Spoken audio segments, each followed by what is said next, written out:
This edition of CropLife Retail Week is brought to you by the inaugural Tech Hub Live Conference and Expo, July 19th through the 21st at the Iowa Events Center in Des Moines. Early bird registration now available at techhublive.com.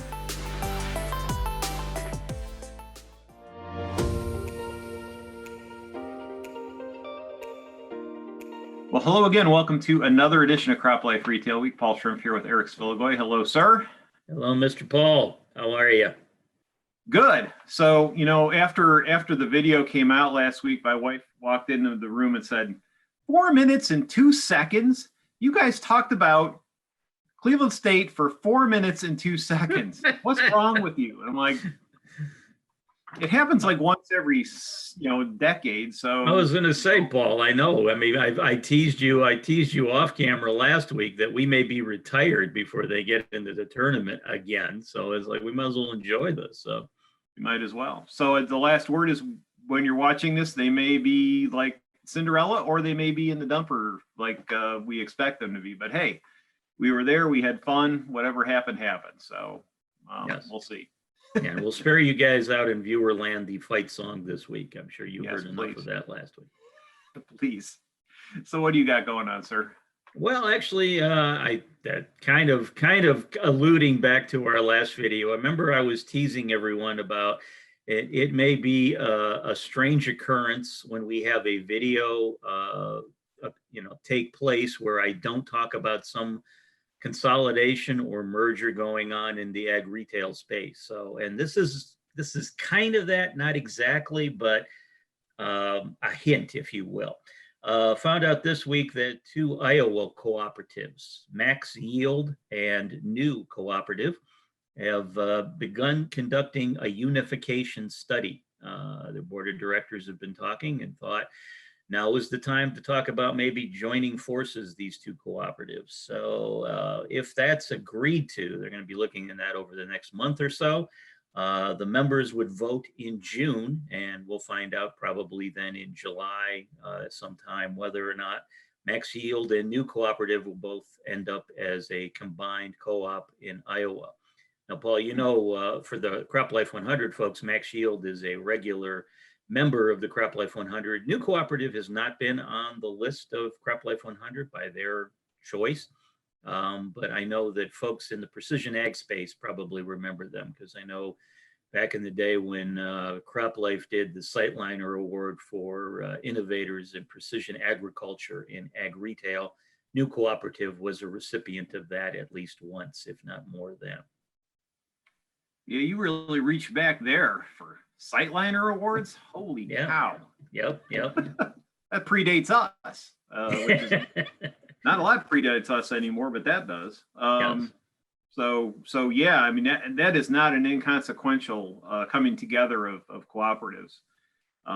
Just continues to speak to that, and the Retail 2025 report I'm working on right now is talking about how, and you've talked about it in the CropLife 100 report. It's just all the folks in the middle are trying to find scale and get together and get bigger and get more efficient. And it's just more of that same kind of churn we're seeing all over the place, right?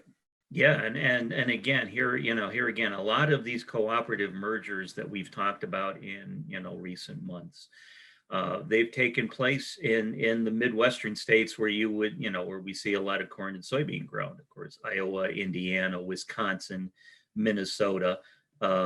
Illinois hasn't shown up so much, but I think there's more independent dealers that are in Illinois versus places like Iowa. But I know Iowa, I mean, they have a lot of cooperatives, have had a lot of cooperatives historically. And now, a lot of them in the last 5-10 years, I suspect the numbers probably decreased by half in total as folks have gotten together and merged their operations. So I don't anticipate this stopping anytime soon, Paul. But again, like I teased last time, it'll be rare we do a video without some news on the consolidation front. And I had some to share this week too.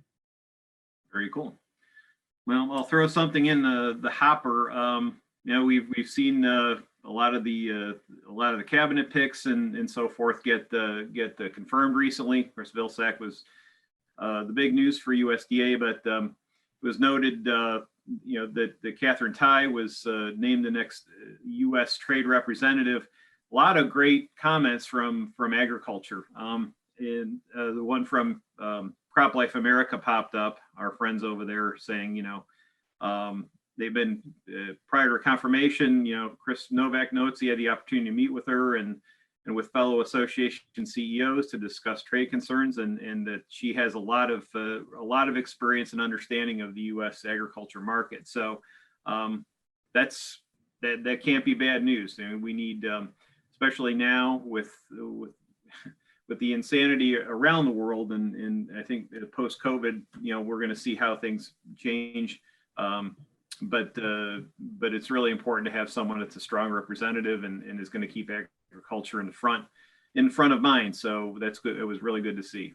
Yeah, no, and it's good to see that some of these, a lot of these cabinet picks now are actually being approved and signed off upon. So, one would hope that in the next few months we'll have everyone in place that needs to be, and that all sectors can move forward as they're supposed to when you get a change in administration. Cool. Just one more thing for me to share is we've had a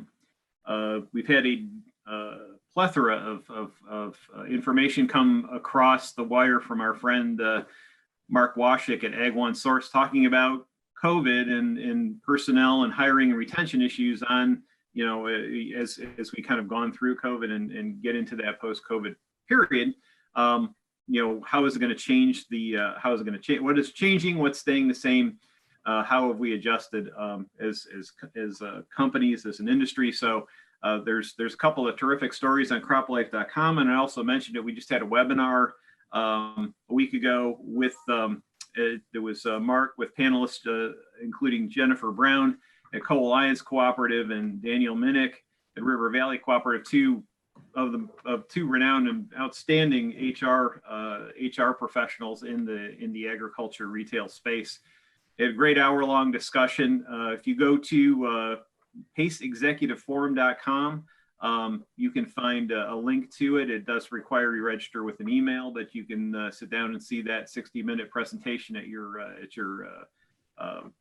pleasure. And I think there's a lot to pick up from that. A lot of things probably you should be able to relate to, and also things, maybe some tips on how to deal with any fallout from that as we get through the COVID period. So great stories and some good stuff, in live events that are related to the whole personnel issue.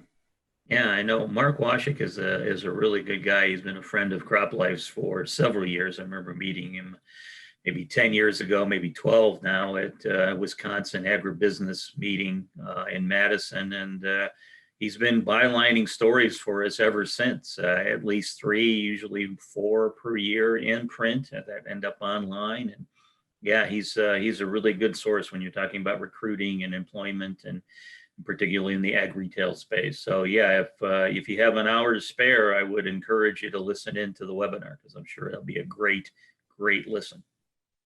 Great. I guess you got one more thing, sir? Yeah, one more thing, just something that we've been tracking. Of course, we've been talking all year so far how China has been purchasing more U.S. crop than they did all throughout 2019 and 2020. We found out this week, which is the week of March 15th, that China is contracted to purchase another 1.156 million tons of U.S. corn this week, and that actually marks their largest purchase since 2.1 million tons of corn they purchased back on January 29th. So again, if you're keeping a running tab, China continues to buy U.S. corn, which is keeping U.S. corn prices up, which will be good for growing and planting coming here in the spring, and hopefully harvest time come fall. Yeah, it seems like it's great when it happens, but there's just this ongoing nagging uncertainty about when and how much, and folks that would love to have a little more predictability in that front. But on the other hand, it's it beats the alternative of not having any demand. So I guess we'll take what we can get. Yep, amen. So yes, I know you said it at the beginning, but I'm hoping, my fingers are crossed for Cleveland State. But if not, at least they got there, and we'll enjoy that part of the ride at least. Yeah, fair warning, if they make the Sweet 16, you will hear the fight song again. Sorry. Oh no, Paul, you just made a whole bunch of people wish that they don't get past the first round. Nice going. I'll skip the first 2 minutes of the video next week. Oops.